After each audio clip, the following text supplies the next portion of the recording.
কারণ যে বান্দার কলিজার মধ্যে বিশ্বাস আছে আসমান থেকে বৃষ্টি নাই, জমিনের মধ্যে কোনো ফসল নাই, গাছের মধ্যে কোনো ফল নাই, ডিপ মেশিন মোটর টিউবওয়েল পানি দেয় না, সাগর নদী খাল বিল নদ নালা সব শুকায় গেল, এমন টাইমে আমাদের বিবেক যেখানে অচল, কেমনে চলমু কি খামু, এমন টাইমে মাসের পর মাস বছরের পর বছর আমার আল্লাহ খাওয়ায়া পালার মতো ক্ষমতা আছে না নাই?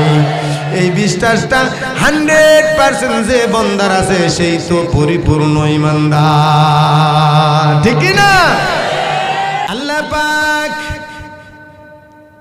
বান্দার কলিজা দেখে দাম বাড়া দেয়, আর আমার দেশে মোড়া টাকাওয়ালা দেখে নমিনেশন দেয়া দেয়।